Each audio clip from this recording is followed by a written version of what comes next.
इसी को कहते हैं गल्फ वार। क्या कहेंगे? गल्फ वार। इराक और कुवैत के बीच में हुआ था गल्फ वार 1990 में। 1990 में अब मार के तहस नहस कर दिया सब इराक को। पूरा इराक तबाह हो गया, बर्बाद हो गया इराक वहां पर। अब इराक क्या कर सके? इसमें इतना बम्बार्डमेंट होने लगा जिसका कोई हद नहीं। कुवैत से इराक वापस आया।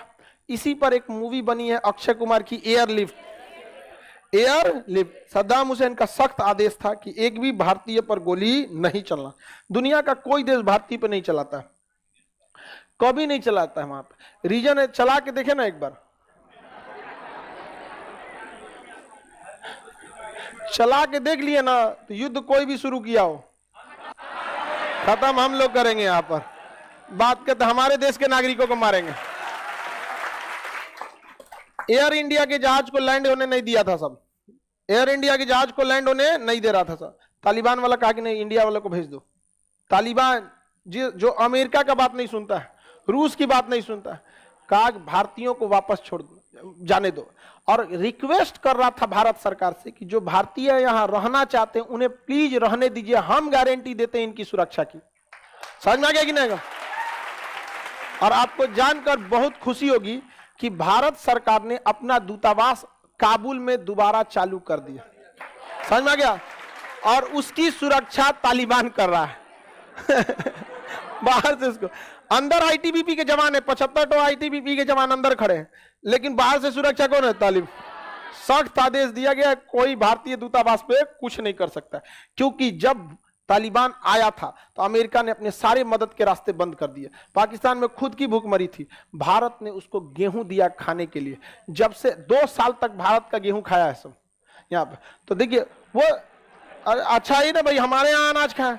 अरे इन पाकिस्तानियों से अच्छे तो अफगानी है, कम से कम एहसान तो मानते हैं। हाँ, इन चोटों को हम लोगों ने अपना देश दिया, पाकिस्तानियों को एहसान तक नहीं मानते हैं सब। अरे एक बार कह देते तो क्या हो जाता कि बाप हमारा यही है।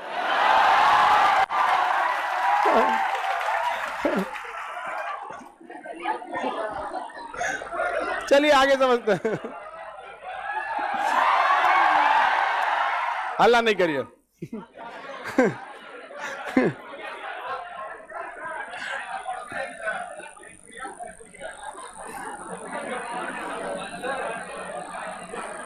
आगे बढ़े।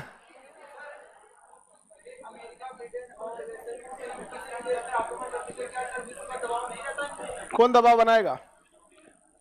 विश्व का दबाव। विश्व में 10 बड़े लोग हैं, पूरे विश्व में 10 बड़े देश हैं, जिसमें कनाडा है, ब्रिटेन, अमेरिका है, उधर से 2 गो हो गया सब। इधर ब्रिटेन, फ्रांस, जर्मनी। यूरोप में 3 गो हो गया सब, रूस, चाइना, भारत हो गया। उधर जापान, ऑस्ट्रेलिया। खत्म कहानी दुनिया का। दुनिया में जनगणना के लिए बाकी लोग हैं किसी पे मारेगा वो। भारत कहां से कर देगा? वसुधैव कुटुंबकम की हमारी नीति है, हमारी सेना के पास उतना मॉडर्न हथियार, बजट सेना का नहीं है, अर्थव्यवस्था हमारी पूरी नहीं है, हर चीज पे हम डिपेंडेंट नहीं है। जाइए ना अमेरिका से लड़िए, गूगल मेलवे बंद कर देगा, सबका मोबाइल बंद। एंड्रॉइड कहां से आ रहा है? अमेरिका से, बंद। फेसबुक बंद, जीपीएस बंद, गूगल मैप बंद। घूमते रहिए गाड़ी लेकर दाहिने की बाएं। मोदी जी काहे कहते हैं आत्मनिर्भर आत्मनिर्भर?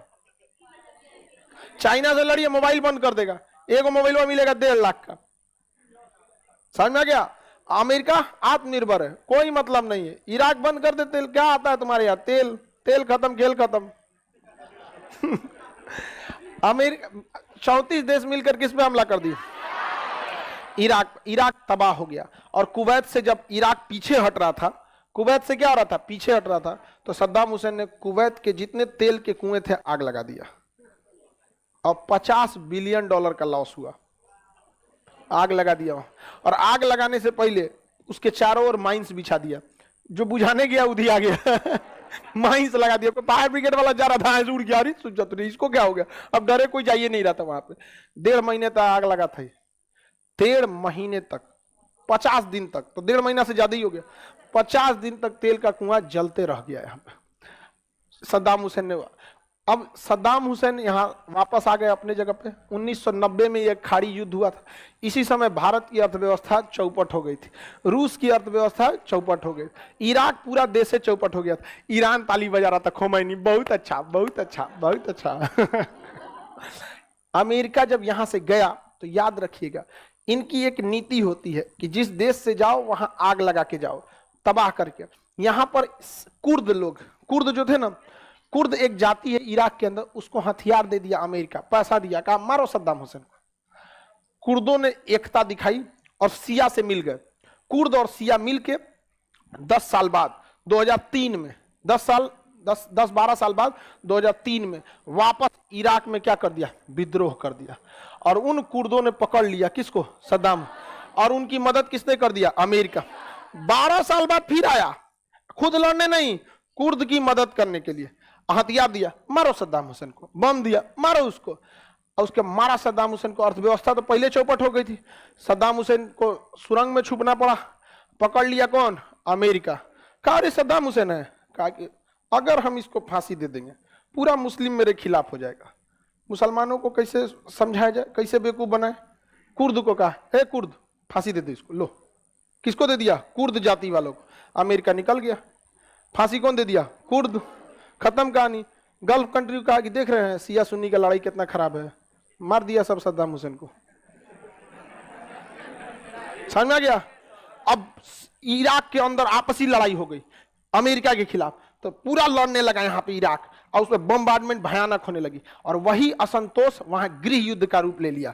लोगों ने कहा कि क्या हो रहा है यहाँ पे, कोई देश आके मार रहा है। कुर्द मारने लगा सब, सिया को सिया, सुन्नी को सुन्नी, कुर्द को, तीनों आपस में लड़ने लगा, जिसको जहां मन वहां हथियार। इराक देखा कि ससुरात नहीं, हमसे रूस ने हथियार पहुंचा दिया, कहां पर, इराक में। उधर से अमेरिका ने भी क्या कर दिया, पहुंचा दिया। और धीरे धीरे ये इतना गृह युद्ध खराब हो गया कि Islamic state in Iraq and Syria, सबसे खतरनाक आतंकवादी का जन्म हो गया इराक। दुनिया का कोई आतंकवादी जन्म लिया है तो इन्हीं दो बड़े देशों की वजह से, जिनका नाम आपको पता है। समझ में आ गया कि नहीं आ गया, किसी को दिक्कत, आगे बढ़े, बोलो बाबू। मारधार करके कुवैत को मारा ना, कुवैत को बचाने आए तो कुवैत का तेल कौन ले गया, अमेरिका। सद्दाम हुसैन को फांसी दे दिया, किसे, कुर्द से। कुर्द, कुर्द एक जाति है इराक के अंदर, उसका कुर्द से कहा एक कुर्द, अब तो सद्दाम हुसैन का आदमी तुमको छोड़ेगा नहीं, एक काम करो तुम्हें प्रधानमंत्री बना दे। कुर्द का बहुत अच्छा बना दीजिए, आधा तेल हम ले जाएंगे। कुवैत का आधा कौन ले गया, अमेरिका। इराक का आधा कौन ले गया, अमेरिका। अपना तेल नहीं निकालता है लेकिन दुनिया में बेचता है तेल है। समझ में आ गया कि नहीं आ गया। लूट लूट के जहां तहां से क्या कर लेता है, लूट लूट के क्या कर देता है, रख लेता है। नहीं लड़िएगा तो मार। अच्छा चलिए छोड़िए, आपका कहना है अमेरिका की बात क्यों नहीं मान। भारत अगर अमेरिका की बात नहीं मानेगा, पाकिस्तान को हथियार की सप्लाई कर देगा, खत्म कहानी। क्या करिएगा, कुछ नहीं बोलेगा वो। अभी जो बाइडेन पैसा दिया है किसको, पाकिस्तान को, क्योंकि भारत ने किसका साथ दे दिया, यूक्रेन के मुद्दे पे भारत क्या हो गया, चुप हो गया। तो जो बाइडेन ने पैसा किसको दे दिया, पाकिस्तान। F-16 जहाज किसको दे दिया, पाकिस्तान को। भारत कहा कि क्यों दे रहे हो उसको, कहने वहां आतंकवादी है सब में, उसको मारने के लिए हम दे रहे हैं, आतंकवादी है सबको मारने के लिए दे रहे। अब आप लड़िए। समझ में आ गया नहीं आ गया। अमेरिका हमारा साथ केवल एक रीजन से देता है, केवल एक रीजन से। अमेरिका चाइना को नहीं रोक सकता है बिना भारत के सहयोग से। समझ में आ गया। अदरवाइज में उसका कोई इंटरेस्ट नहीं है भारत में, जीरो। समझ में आ गया। एक हमारा व्यापार अच्छा है क्योंकि अमेरिका की कंपनियां, गूगल भारत से पैसा कमाती है, माइक्रोसॉफ्ट भारत से। तो एक व्यापार है जो डायरेक्ट प्रॉफिट होता है, दूसरा काउंटर किसको करना है, चाइना को करना है। तो भारत भी बहुत होशियार है। अमेरिका दे रहा था जहाज, लड़ाकू जहाज ले लो, लड़ाकू जहाज। भारत का निकलो, तुम्हारी वफादारी सद्दाम हुसैन को बहुत भारी पड़ी थी, निकलो। तुम्हारी वफादारी तालिबान को बहुत भारी पड़ी थी। तालिबान को किसने चालू किया था, भारत ने कहा था बहुत अच्छी, निकल निकल निकल। भारत अमेरिका से केवल वही चीज खरीदता है जो युद्ध में डायरेक्ट काम ना है। ट्रांसपोर्ट जहाज, आदमी ढोने वाला हेलीकॉप्टर, लड़ने वाला हेलीकॉप्टर नहीं लेता। खैर अभी अपाची लिया हुआ है। हमारे ज्यादातर हथियार किसे, रूस। भारत सरकार को चुपचाप से मदद करके उसी देश से हथियार खरीदना चाहिए जो ये कहे कि हम भारत में मिलकर बनाएंगे। अदरवाइज में नहीं लेंगे हम। यहाँ पे भारत में बनाएगा, भारत वाला देख लेगा। अच्छा एनए से इसे काटी ठोकना है, एनए से नट चला दो, चला दो इसे धर AK-47। समझ में आ गया कि नहीं आ गया? जहां हथियार बने वहां मुंगेर वालों को ले जाना चाहिए। मुंगेर के कितने लोग हैं इसमें? मुंगेर में हथियार के पूरे भयानक कारखाना है वहां। समझ में आया कि नहीं आ गया? मीर कासिम का किला ये सब कहां पे? मुंगेर में। हाँ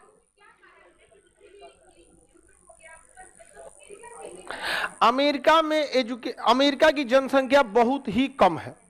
बहुत ही कम जनसंख्या होने की वजह से किसी के यहाँ जमीन बहुत ज्यादा है। एक तो हमसे बहुत बड़ा देश है, उसके बाद वहां की जनसंख्या कम है। कितना? 35-40 करोड़ जनसंख्या है। यूपी बिहार की पूरी जनसंख्या जितनी है, देखो इतनी से हमें जितना है उतना में उतना बड़ा देश है, इसलिए वहां पे जमीनें बहुत ज्यादा है। जमीन ज्यादा होने की वजह से वो कुछ करे या न करे उनकी जीविका आराम से चल जाएगी। जैसे आप ही के पास 200 बीघा जमीन रहे, नौकरी लगे ना लगे आप तो अपनी जीविका के लिए टेंशन फ्री हैं। तो वहां के लोग जीविका के लिए टेंशन फ्री हैं।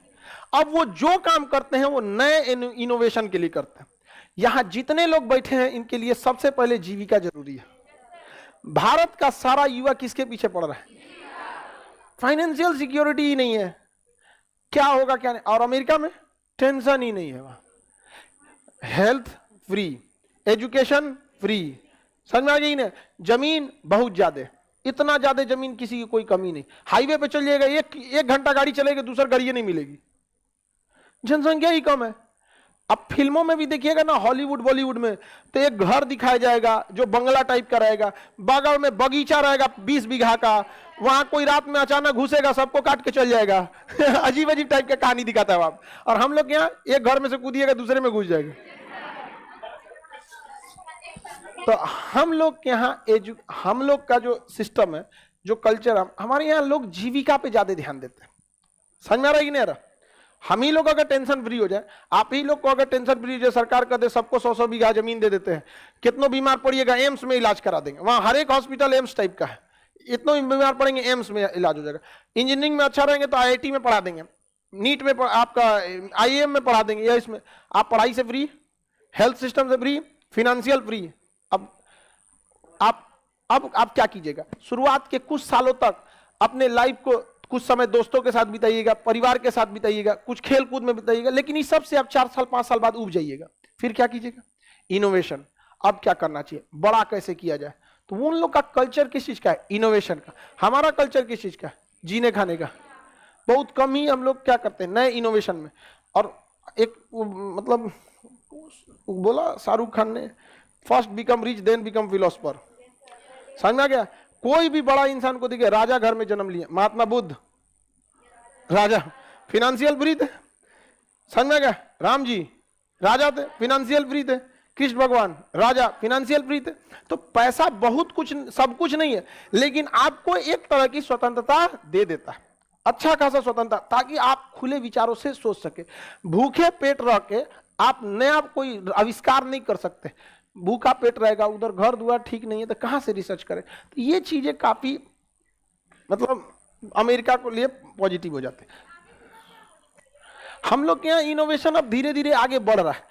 आप देखिएगा स्टार्टअप इंडिया जो है, ये सब चीज का इनोवेशन बहुत तेजी से बढ़ रहा है। हमारे यहाँ बहुत सारी कंपनियां आ रही हैं, लेकिन अमेरिका वगैरह में क्या है कि वहां के लोगों को नया स्टार्टअप पे टैक्स कम है। हमारे यहाँ कंपनियों के ऊपर टैक्स से बकोट ले जाता है। आप इतना टैक्स, अब सोचिए, आप अंदाजा लगाइए टैक्स का जाल कितना भयानक है। अगर हम किसी लड़का से मैप का क्लास लेते हैं 200 रुपये, इसमें हमारा 18% GST, 2% पेमेंट गेटवे काट कूट के हमारे पास यहीं फीस लेते के साथ साथ 80 रुपया बचता है, 160 रुपये। हम इसको ना 100 पे कलेक्शन करते हैं, सपोज 100 रुपये, तो जैसे फीस लिए ना सरकार इसमें से कितना लेके चली गई? 20 रुपये। हमारे पास कितना बचा? 80। कितना बचा? 80। अब इस 80 में से हमको खर्च करना है अपना पैनल, ये पैनल, कैमरा, मेंटेनेंस, बिजली, ये दुनिया भर का। तो मान के चलिए इसमें से 20% खर्च हो गया, 20 रुपये, तो कितना बचा? 60। सरकार साल के लास्ट में आके पूछेगी कितना बचा है? 60। इस पे ठोक देगी 30% टैक्स। कितना ठोक देगी? 30। हमारा पास बचेगा महज 40 रुपया। समझ में आ गया? इसलिए लोग भाग जाते हैं कहां पे? स्विस बैंक में। सिंगापुर में ज्यादा जाते हैं लोग, कहता है कि हमारे यहाँ ज्यादा टैक्स नहीं देना, 5% दे दो। हम अपनी कोचिंग का रजिस्ट्रेशन कहाँ करा देते? सिंगापुर में, तो वहां कम देना पड़ता। हम पढ़ा तो यहाँ कहीं भी सकते हैं ऑनलाइन, रजिस्ट्रेशन कहाँ करा देते वहां, तो वहां हमको 18 की जगह कितना देना पड़ता? 5%। अगर जिसको बड़ा काम करना है, वर्ल्ड वाइड जाना, भाग गया। फ्लिपकार्ट कहाँ रजिस्टर्ड थी? सिंगापुर। अब थी कहाँ की कंपनी?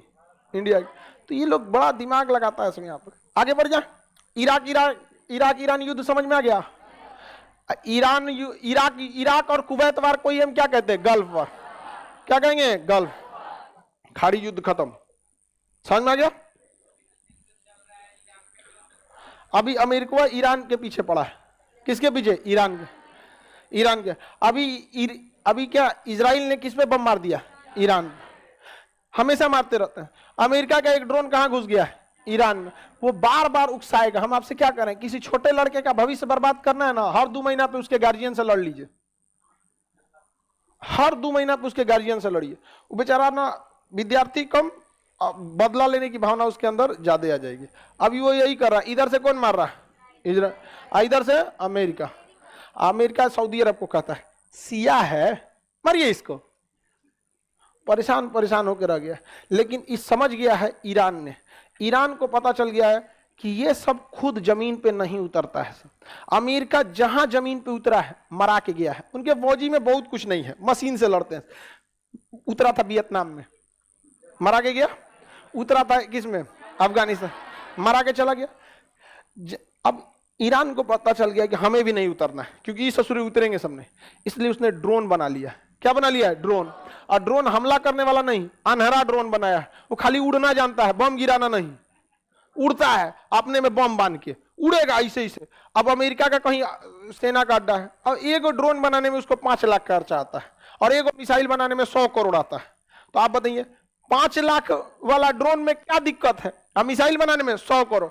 अब वो ड्रोनवा उड़ा देता है, एक के साथ 100 गो ड्रोन उड़ा देगा। और उधर से मारिए कै गो मिसाइल? 100 गो। एक ड्रोन बनाने में खर्चा 5 लाख, एक मिसाइल बनाने में 100 करोड़। सारा गेम चल दिया कौन? ईरान। ईरान को इतना ड्रोन बना दिया, धड़ाधड़ ऑटोमेटिक उड़ने लगा, उसमें कैमरा लगा है, एक रिमोट से उड़ा रहा है। किसी को मारना है ना तो ले जाकर में लड़ा देता है, जा भड़क गया। ट्रक उड़ाना है, भड़क गया, खत्म कहानी। ये ईरान ने इस ड्रोन का परीक्षण कैसे करे तो अपने यहां किया, उसके बाद उधारे दे दिया रूस को। किसको दे दिया? रूस।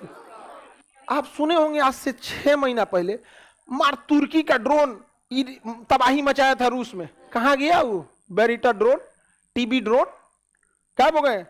बड़ी यूक्रेन आगे बढ़ रहे थे, रूस को ईरान ने क्या भेज दिया? ड्रोन। किसको?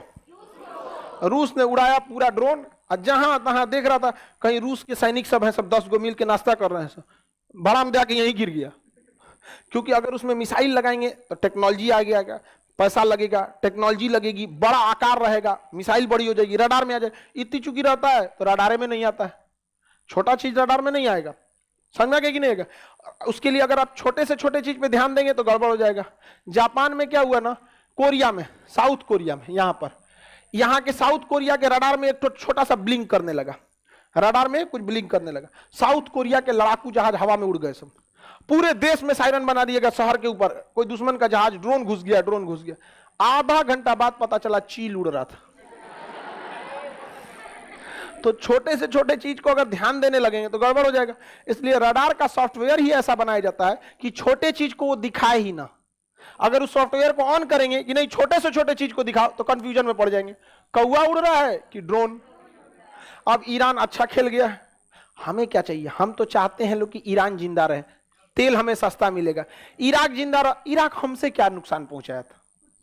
कुछ नहीं, रोजगार मिलता था वहां दुनिया भर का, तेल सस्ता मिलता था। हमें क्या मतलब है लड़ने से? हमें फायदा रहता तब तो समझ में आता। आगे बढ़ जा।